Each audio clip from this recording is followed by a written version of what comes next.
آدم علیہ السلام کا برگزیدہ ہونا اس طرح ہے کہ رب نے اپنے خاص دستے قدرت سے انہیں پیدا فرمایا، انہیں وسیع علم عطا فرمایا، انہیں فرشتوں سے سجدہ کرایا اور جنت الفردوس میں ٹھہرایا وغیرہ وغیرہ۔ کیونکہ سب سے پہلے پیغمبر آپ ہی ہیں، اس لیے سب سے پہلے آپ کا ذکر ہوا۔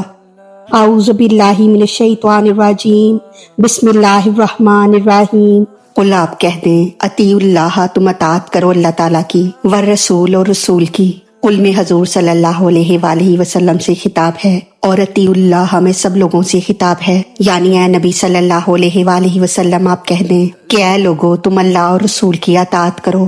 اللہ اور رسول دونوں کے لیے اطاعت ارشاد ہوا، مگر ان دونوں میں فرق ہے، کیونکہ رب تعالیٰ کی اطاعت صرف ایک کام میں ہوگی، نہ کہ افعال میں، اور حضور صلی اللہ علیہ وآلہ وسلم کی اطاعت ساری چیزوں میں۔ فَإِن پس اگر تولوا وہ پھر جائیں، فَإِنَّ اللَّهَ تو بے شک اللہ تعالیٰ، لا نہیں، یحب الکافرین دوست رکھتا کافروں کو، یعنی اگر وہ لوگ اطاعت سے منہ موڑے، یا آپ فرما دو کہ اگر تم نے اطاعت سے منہ موڑا تو کافر ہو جاؤ گے اور خدا کے دشمن ہو جاؤ گے، کیونکہ اللہ کافروں کو دوست نہیں رکھتا۔ اس آیت میں گزشتہ انبیاء کرام کا ذکر فرمایا جا رہا ہے اور ان کی شان بیان فرمائی جا رہی ہے، اور بتایا جا رہا ہے کہ حضور صلی اللہ علیہ وآلہ وسلم کی اطاعت کا حکم نیا نہیں، بلکہ ہر زمانے میں پیغمبر رہے اور اس وقت کے لوگوں کو ان کی اتباع کا حکم دیا گیا تھا۔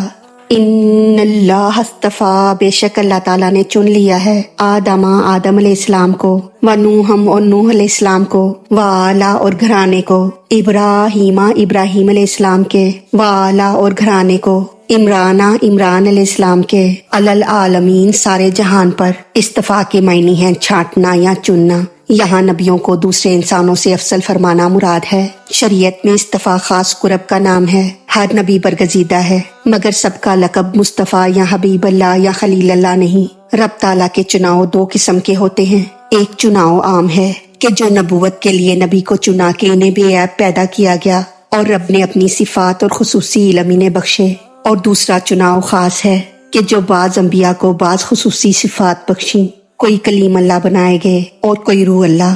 یہاں خاص چناؤ مراد ہے، اس لیے صرف 4 نبیوں کا ذکر ہوا۔ آدم علیہ السلام کا برگزیدہ ہونا اس طرح ہے کہ رب نے اپنے خاص دستے قدرت سے انہیں پیدا فرمایا، انہیں وسیع علم عطا فرمایا، انہیں فرشتوں سے سجدہ کرایا اور جنت الفردوس میں ٹھہرایا وغیرہ وغیرہ۔ کیونکہ سب سے پہلے پیغمبر آپ ہی ہیں، اس لیے سب سے پہلے آپ کا ذکر ہوا۔ نوح علیہ السلام کا برگزیدہ ہونا اس طرح ہے کہ آپ آدم علیہ السلام کے بعد پہلے وہ نبی ہیں جنہوں نے کفار کو تبلیغ کی۔ سب سے پہلے آپ ہی کی قوم پر اللہ کا عذاب آیا۔ آپ کا لقب آدم اصغر اور والد دوم ہے، کیونکہ سارے انسان آپ کی نسل سے ہیں، کہ سوائے آپ پر ایمان لانے والوں کے سب لوگ غرق کر دیے گئے، مگر نسل صرف آپ کی اولاد سے ہوئی۔ باقی مومن جو بچ گئے تھے ان کی نسل نہ چلی۔ آپ ہی کی شریعت نے آدم علیہ السلام کے بہت سے احکام منسوخ فرمائے، جیسے بہن سے نکاح وغیرہ، اور کیونکہ حضرت ابراہیم اور حضرت عمران کی اولاد میں مقدس ہستیاں بے شمار ہوئیں، اس لیے یہاں آل فرمایا گیا۔ بعض کے نزدیک آل ابراہیم سے مراد حضرت اسماعیل، حضرت اسحاق اور حضرت یعقوب علیہ السلام اور ان کی اولادیں ہیں۔ حضرت عبداللہ ابن عباس فرماتے ہیں کہ آل ابراہیم ہر وہ مومن ہے جو ان کے دین پر ہو۔ بعض کے نزدیک آل ابراہیم حضور صلی اللہ علیہ وآلہ وسلم ہیں۔ وآل عمران اور عمران کا گھرانہ۔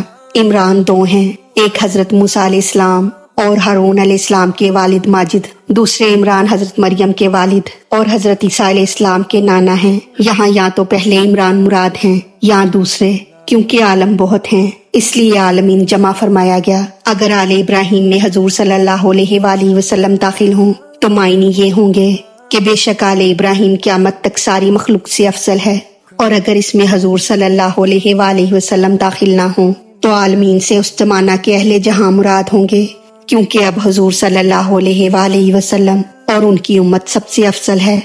اللہ تعالی ہماری غلطیوں کو معاف فرما کر ہمارا پڑھنا سننا قبول فرمائے، ہمیں دین و دنیا کی تمام نعمتیں عطا فرمائے اور ہمیں عمل کی توفیق عطا فرمائے۔ آمین یا رب العالمین۔ وما علینا الا البلاغ المبین۔